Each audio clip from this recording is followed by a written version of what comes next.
Hello, powerful people, and welcome to the Power at Work blog. Or if you are watching this on TikTok, which we certainly hope you are, welcome to the Power at Work blog TikTok channel, or to the Laborfront TikTok channel. That's our friend Glenn Kage right here, or Mr. Looney's TikTok channel. That's our other guest right here, Don Looney.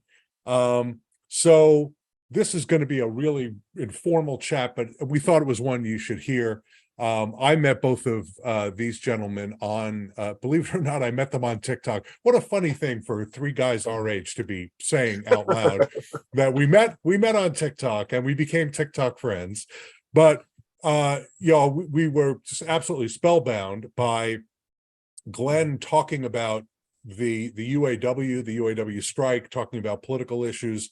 Don jumps in and he joins into the conversation, and it's an unbelievably powerful, rich conversation. And both these guys are frontline UAW members, longtime activists in the UAW, political activists. And so these are exactly the folks we want to talk to about the UAW strike, because it's now, what day are we in on the strike now, gentlemen? This is day five. Sure. So Glenn, first of all, I'm going to go to you first, just because you are our entry point into the conversation. And I'm sorry we're not, I feel bad, because usually what I enjoy most about your whatever they are on TikTok, what do they call them? Whatever you post on TikTok. What I love about them is when you're smacking down those negative commenters, those right-wing commenters who are telling us how horrible unions are. That's I don't have any. If you want, I can pretend to be one, but that's not who I am. So I want to ask both of you. Glenn, let me start with you. I'm just dying to know, what is, among the members that you're talking to and that you're working with, what's the mood around the strike right now? Are people excited? Are they enthusiastic? Are they committed? Are they sad? Are they frustrated? What do you think is the mood among the members right now? I think it's pretty much a combination of all the emotions that you just listed, but they're fired up and they know. I mean, all you have to do is look at the corporate profits, look at the CEO pay, and look across the line at your brother or sister, how they're being treated on the line. And you start getting the feeling that there's more should be done. And 4 years ago, we walked out. We were out for 40 days and got a moderate increase in wages. It was not worth the 40-day strike that we endured. This time we're under new leadership, and International UAW President Shawn Fain has drawn a hard line in the sand and says, this is where we're at. This is what we need. And after they crunched all the numbers, it is their opinion that, and I agree with, that General Motors, Ford, and Stellantis can afford the pay request, that the increase in wages that he's asking for. Yeah. Don, you're working at one of the struck plants in Missouri, the only struck plant in Missouri right now. And so you're on the picket line, I think most every day. What are people saying on the picket line? What is the reaction? We get these, let me just say, we get these stand-up reports from television reporters, and they talk to three people and they say, oh, here's what strikers are thinking. Yeah. Don, what are strikers thinking? What are the people you're talking to thinking? So a lot of my brothers and sisters, leading up to this, it was really tense, right? Because the things that we're talking about, we're wanting in this strike, have been on the table for maybe 2 to 3 3 previous contract negotiations, right? And we just couldn't seem to get it done. We got new leadership, and everybody's fired up about that for obvious reasons. And this new leadership really seems to be taking a hold and listening to what the members are asking for and taking those things to the bargaining table. I mean, we're talking about things like a cost of living allowance. We're talking about, taking care of our retirees and extending health care and pensions. These are things that we talk about every day on the floor that have gone away and we wish could come back, right? And now's the time, because the money is there to make all of these things happen. And the trends in the auto industry don't seem to be going down anytime soon. So we believe it's sustainable. And if this is what we have to do to get them to hear us so we can attain all of that, everybody's fired up right now. for their chance to be a part of this. So how long do you think folks are going to be willing to stay out? I mean, this 40 days last time, that was GM, right, Glenn? There was a GM strike. So how long are folks going to be willing to stay out? And I also want to ask you about the issues, but let's just talk about that, because I get asked, when I talk to reporters, how long is this going to last? Like I have some crystal ball, or like, both sides are calling me and saying, we're planning this for 17 days. No one knows, but what are people itching to get back, or are they saying, look, we're going to take it as long as we need to take it? I think the consensus now is out on the picket lines earlier today in Wentzville there. And the consensus that I'm hearing is that we'll take as long as it takes to get a fair and equitable contract. The membership is committed to getting repaid for not the bridge loans, but getting repaid for the concessions that we took in 2009. There's an article on a website called Portside, and they have a lot of good labor information on it. And in that article, it said that the concessions totaled up to $11 billion in 2009. That's what the UAW basically lent to General Motors, actually all three, because Ford benefited from it as well. Absolutely. So go ahead, Don. Well, I was just going to say that the neat thing about where the region that we're located here in Missouri is that we have a lot of local businesses that thrive, because our plant is here. And so they're all, supportive, very supportive. There won't be a shortage of donuts and coffee for the next couple of weeks, right? They're taking care of the people out there on the picket lines and being very supportive. And so when you ask the question, how long can this act? As long as that community support is there, and as long as, we're able to thrive in that manner, I don't know if we can actually put a timetable on it. It would just be until they get to the table and make us a good offer. Yeah. So I'm getting the sense from what President Fain said over the weekend, I can't remember if he said it over the weekend or today, that the strike is going to expand toward the end of this week. I don't see some miraculous settlement of the strike this week. I mean, the parties, you tell me, does it feel to you like the parties are so far apart that this is going to take a little while? Because that's what I've been saying. It'd be nice if I were right. Tell me if I'm wrong. But I don't think it's going to take as long as it did last time. I really don't. And really, well, the reason I'm saying that is because the initial offers that they came out with this time were more generous than what they did 4 years ago. Plus, they're in a different situation this time than they were 4 years ago. 4 years ago, they had a large supply of vehicles in the field waiting to go to the dealerships. This year, thanks to the pandemic and part shortages, some of them caused by the pandemic, dealers' inventories are already tight. And this strike is going to create a situation where it becomes even tighter. And it's going to, I believe, force the big three to sit down and negotiate in earnest. Yeah. So I hear that, but so I'm looking at it from the perspective of how much distance do the parties have to travel in order to get to a deal. And Don and I were talking about this, Glenn, when you were late to the show. I mean, we can go ahead and tell everybody. Right. Don Thanks and for I, not making me sing for being the last one in the room. That's okay. We're not going to, maybe the UAW hymn maybe later on. But so Don and I were talking about this. It's not just the wage demands, right? There's a long list of things that made up those concessions from the past they're not from the past. They're still the reality for folks in the plant right now. There's a lot of things that the companies are going to have to move on in order to get a deal. So the press is really focused on the wage demands, but it's also the two-tiered system. It's hours of work. It's the pensions and retiree health care. It's making temporary workers permanent. It's there's a list of stuff. And in some cases, the parties have moved together, so I think there's been some meaningful movement, maybe not enough, but meaningful movement on how long it takes for someone to get out of that sort of probationary tier. Used to be 8 years. Now the companies are saying 4 years. The union has asked for 90 days. But man, there's a lot of stuff to solve here. It's a big, complicated problem with a huge amount of money involved. So I'm Glenn, I love that you're optimistic, but I'm sort of from an outsider's perspective, my sense is it might go longer. Don, tell me again. I'm happy to have you tell me I'm wrong, but what's your sense of it? Well, it's,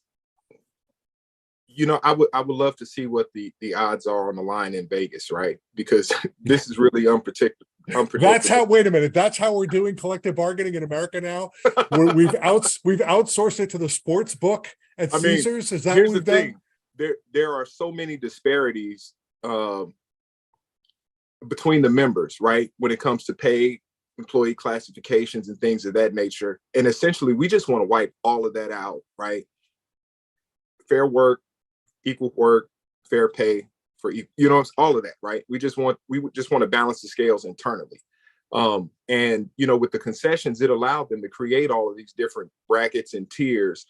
They're way more than they'll tell you it's only two, but really when you get into the temporary classifications, the step ladder with the wages, I mean, it's an infinite number of separations as far as what people are making, and we're all doing the same work. So we want that eliminated. I think that'll probably be the toughest thing for the company to come off of, right? At this point in time. And that's just my, layman's frontline worker perspective on that. But as far as how far we are away from that right now, I think they're inching closer, but that you let them tell it. If they go all the way to what we want, right, they won't make it. Even though, they're still giving out the stock dividends and the bonuses and things of that nature, they won't be able to make it. And so I think that may be the place where they dig their heels in the sand. And it really comes down to what we as a membership is going to be willing to give up. Because even when they reach a tentative agreement, that has to come back to the membership and we have to vote on that, right? And so if we don't like it, we could be back at this again. So that's why I say it's really kind of hard to say how long it'll go. But at this point in time, I believe our membership, and then with the staggering and the strategic approach and not just sending everybody out at once, I think that's going to allow us a little staying power, a little length in this fight. Yeah. Glenn, what do you think? No, I think Don is pretty accurate on everything. And one of the reasons that I'm cautiously optimistic is because of the way President Fain is handling this. And Don will offer some insight when I'm done here. At least I think he will. One of the things that he's doing, and one of the things that this is creating is, that the negotiators for Stellantis, Ford, and General Motors have got to be making some backroom phone calls saying, dude, what are we going to do to get this resolved? It's starting to really hurt us. It's impacting all three, whereas in previous contracts, we knew General Motors was going to be the target about a week and a half before we actually struck. Mm-hmm. So we were in a position to be a little bit more prepared. General Motors knew it. Ford and Chrysler, Stellantis sat back and waited for the pattern bargaining for us to get our contract. Then they enjoyed the pattern bargaining. Most of the heavy lifting was done. And by doing it this way, it is forcing them to have communications with each other about what they're going to be able to do. And I may be wrong, but this is, I think, a pretty solid assumption that it is creating a situation where they have to be doing some backroom conversations to try to find a resolution to the impasse. Yeah, I get that sense too. The way that their offers are sort of moving roughly together, first one went to 20% on the wages, then another went to 20 or 21%, and then Stellantis brought theirs up to 20 or 21%. That doesn't just happen. Folks are talking, they're watching, they're trying to make decisions that make sense for their companies, but also for the industry as a whole. So I'm going to ask you a hard question, and it's you can tell me you don't want to answer it if you want. Don, I'm just curious what you think. So there's a lot of issues on the table, and the question is, what does the membership have to get the ratification vote you were talking about? Because there's an interesting situation politically inside the union. President Fain won the election, the first ever direct election in the UAW. He won the election, but he won it by a few hundred votes out of a lot of votes that were cast. And so I get the sense that not only does he want to negotiate a good deal, but he also wants to bring the union together around the deal that he's able to negotiate. And that means getting a ratification vote, maybe not 83% like the Teamsters got with UPS. That's a huge ratification vote. You don't often see that. But you got to believe that he's thinking, I've got to get to 60%, 65%, maybe higher than that, to show that the membership really supports this deal. So and I'm not asking you to do the negotiating, and you're obviously not speaking for the union. You're not at the table. All of that, all those qualifiers. But what do folks have to have? Maybe not to say, oh, I love it, but to say I can vote for it. So here's the thing, right? I'm going to say all of it. And the reason why I say all of it is because each aspect of those things affects a different member in a different way, right? If we come to the table and, we don't have a legitimate plan to secure job security for temporary employees, right? That's going to hurt the deal, right? If there isn't something in there that benefits our retirees in some way, for a lot of people, that's going to hurt the deal, because a lot of our members are third and fourth generation UAW members, right? So those retirees that we're talking about, these are parents and grandparents, right? For a non-traditional employee like myself, right? Pensions are, that's going to be a thing, right? What are you going to do when I'm too young to die and too old to work, right? So I don't know if there's something that I don't know if the membership will rally around some of those things being left off the table. That's probably the best answer I can give you.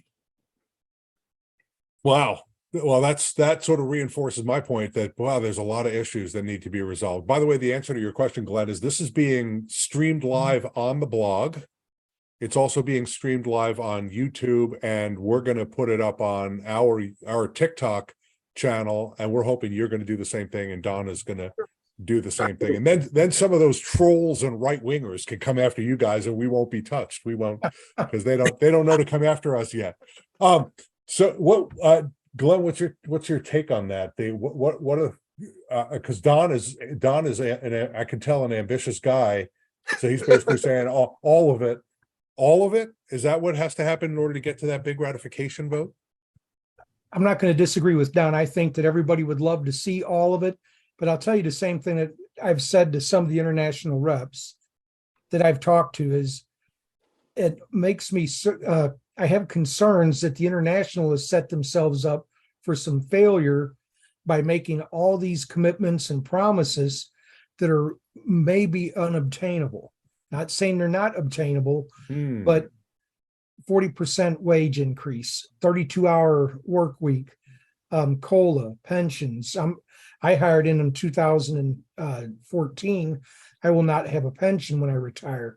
I think Don's in the same situation, nor will we have health care. And we'd love to have that. And those are things that were on the list of things to be bargained for. But my concern and my fear is that they're not going to be obtainable. I mean, we're taking a huge bite of this apple as it is. I don't know that we're going to be able to get the whole apple. Yeah, it's really ambitious, and you got to admire the ambition, trying to undo all of the concessions, or seemingly all of the concessions, all in one fell swoop. And it sets up a big battle. It's getting the whole way there. Wow, that's going to be a long, hard fight. So, Don, I want to come back to something you and I were talking about again, because Glenn was late, and we had a lot of spare time to get to know each other, and I'm really glad we did. Glenn, you didn't have to show up late again, because Don and I we're bonding. That was an opportunity for you guys to iron out all the problems before I got here. Yeah, or to talk about you behind your back. Let's be honest. I mean, that's plenty of opportunity. So, Glenn, you started talking a little bit about buzzers and bells and whistles and barking and other stuff that goes on inside the plant. Take us inside. So most of the people who are watching this have never been in an auto plant. They've never been in an auto plant. So and you work the night shift Right. So when do you start? What time do you start? I start at 10:30. 10:30 and you go to 6:30. And that varies, that's our situation here because we run 3 shifts. We have plants where they only run 2 shifts, and those shifts could turn into 12-hour shifts. Oh. The start times vary. It's a whole lot that goes into it. Right. So just so people understand, you're saying 10:30 p.m. to Yes. 6:30 a.m. Yes. You're working. For all of those people out there who think that auto workers have cushy jobs and asking for a lot of money is crazy. Okay, so walk us into the plant, tell us what it looks like, what it sounds like, and what you're doing and what your coworkers are doing sort of day to day. Give us sort of the nitty gritty of what that work is like. So walking in to start your shift, okay, you're walking in, our plant runs 24/7. So you hear the chains rattling from the conveyors moving. You hear tools, air tools, electric tools, power tools going, zipping, zip, zip, zip, zip, zip. There's a lot of right now it's ambient noise, right? It's what I normally hear. So it's normal to me when I walk in there, but it's really loud. Okay. You hear bells and buzzers going off, right? Line time, to start the line, to stop the line. If someone has an issue, there's a bell we call the andine. You pull that bell and it rings a little bit until somebody can come over and help you fix the problem that you have. You'll hear us, trying to have conversations. We work, 40 plus hours a week. So the guy across the line and to your left and to your right, these people become like family to you. So there are conversations going on about, the latest movie, what the score is on the football game. When you're walking in and everybody's still there, they're wanting to know what's going on outside. So you got a bunch of people asking you, how's the weather? Is it hot? What's the parking lot look like? When work starts, I average, well, when I was in chassis, I moved to a different department now. But when I was in chassis, I averaged about 2,200 steps a day. Walking back and forth up the line. And because our vehicles are on a conveyor, we have to move in sync with that line while we're doing the job. So nobody's standing around, nobody's sitting around. We're standing there, putting parts onto a frame or putting parts onto the body while these vehicles are moving. So are you walking alongside a chassis when you're working in chassis? Yes. Walking alongside it as it's moving down the conveyor belt and doing whatever it is that you're doing? Yes. Could be a chassis, could be a motor, but yes, you're walking alongside the vehicle back and forth.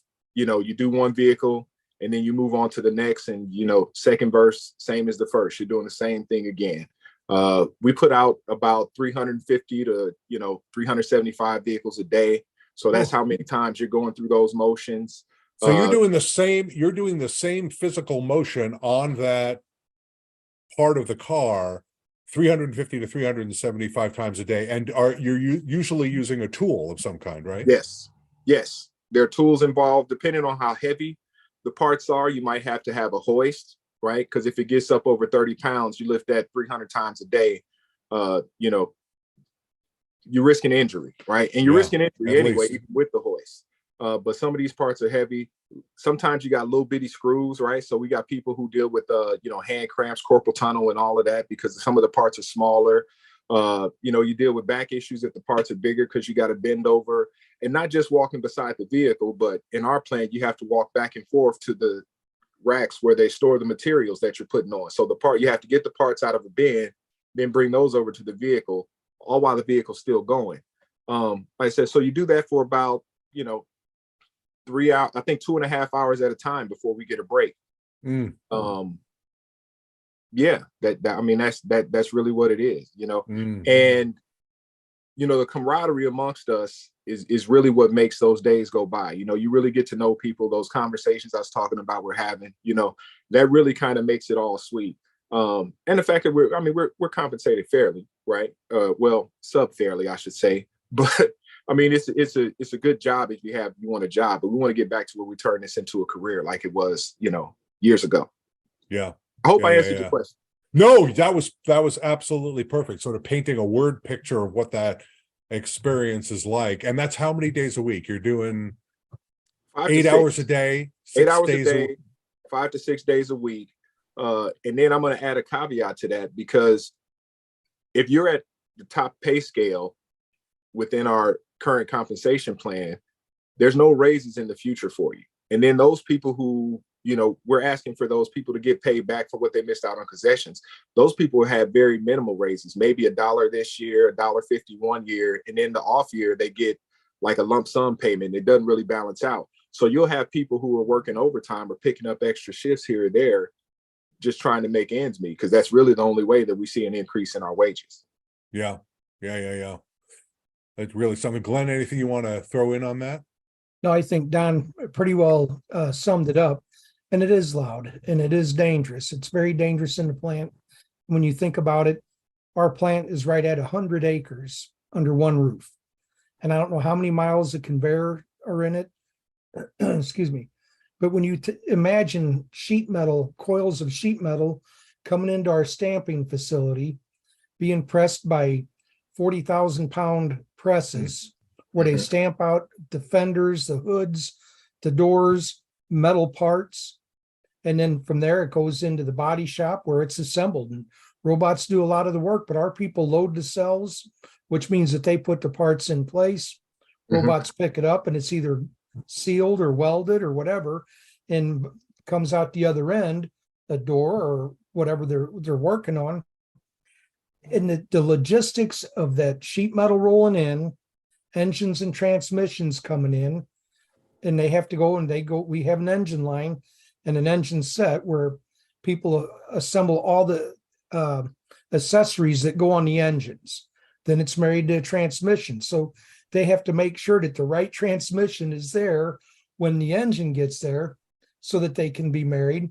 Then it goes up and over a conveyor to engine set, where it is actually put in the vehicle, and the people on the rest of engine set are tying all the components to the engine and transmission.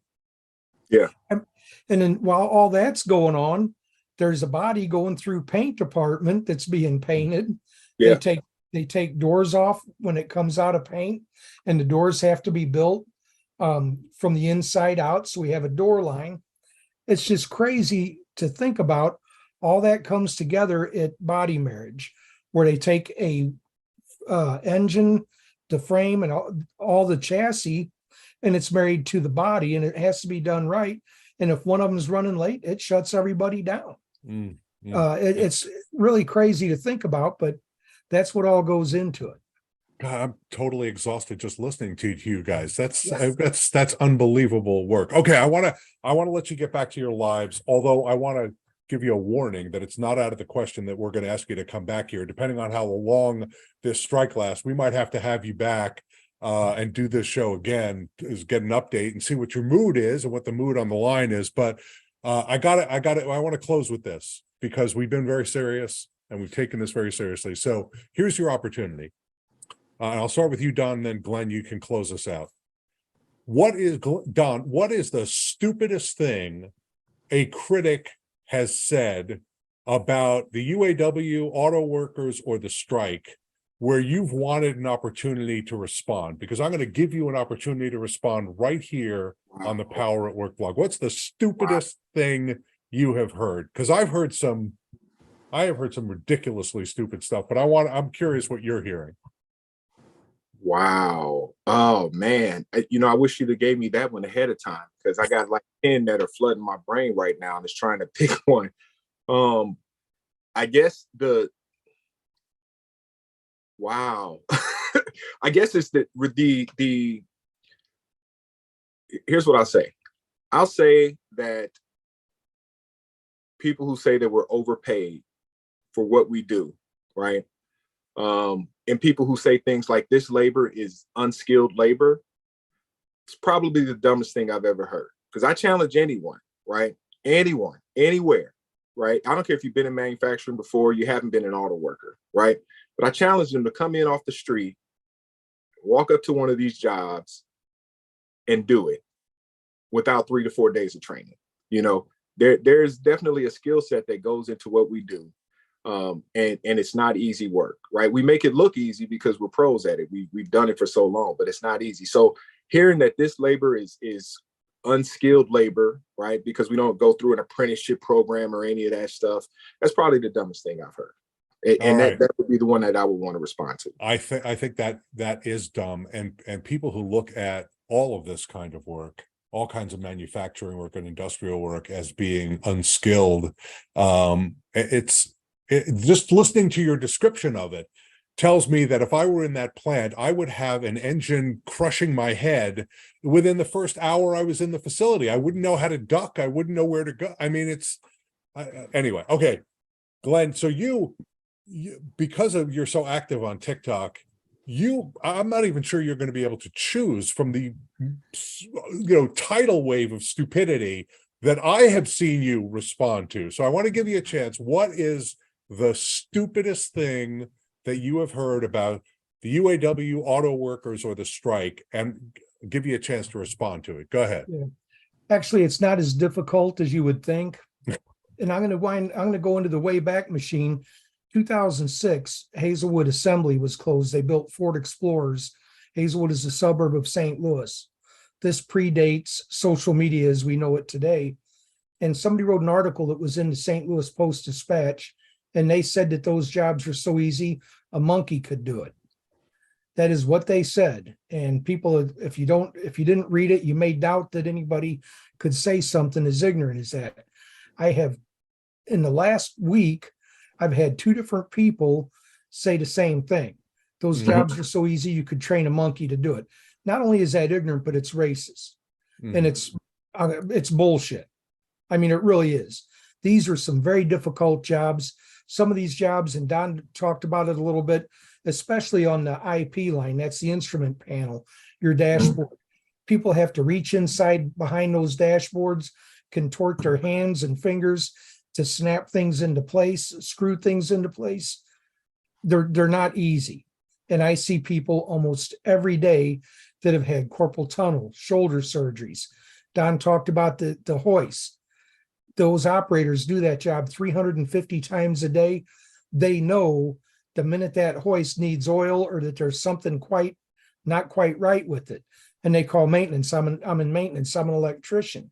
And they send somebody out to look and see. And if it doesn't get tended to, people get injured. They injured their shoulders or their arms or something, because instead of it gliding and doing it the way it used to do, now all of a sudden there's resistance to it, and they're having to work extra hard to try to make it happen.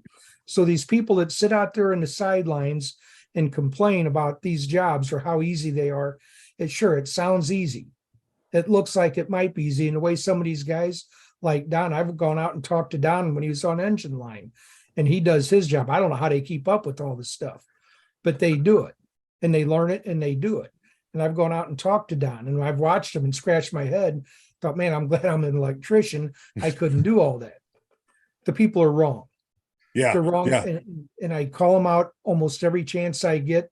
One thing I'm going to say, I guess it comes with TikTok, but when I woke up this morning, I had like 280 notifications with messages from people from a TikTok I did yesterday evening. I don't know how they keep up. I don't know how big creators keep up with all the comments and the negativity.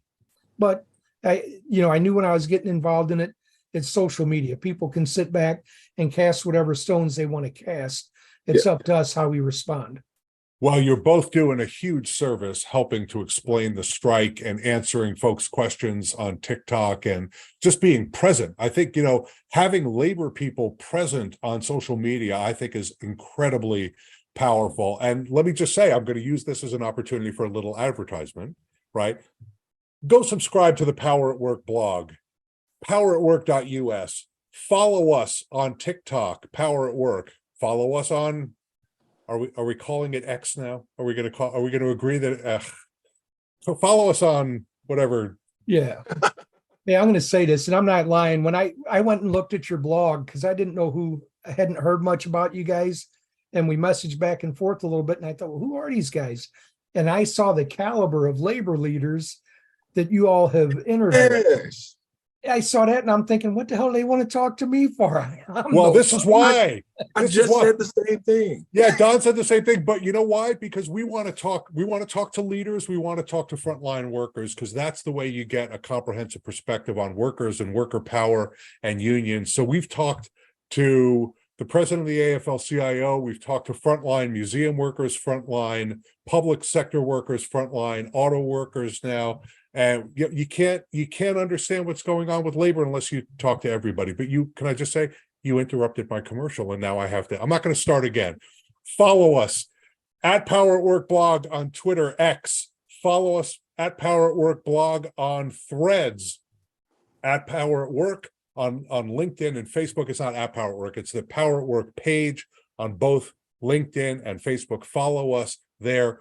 If you're seeing this on TikTok, follow us here. Really excited. And can I just say, these are the folks you're talking about when you're talking about this strike. So think about what they're telling you about what this means to them, what it means to their families, what it means to their communities, what it means to their coworkers. This is a big deal. This is their lives they're talking about. This is not just some chit chat. This really is important stuff for them. And I think for the country, that's why I spend time talking about it. Don Looney, Glenn Kage on the Power at Work blog. Gentlemen, thank you very much.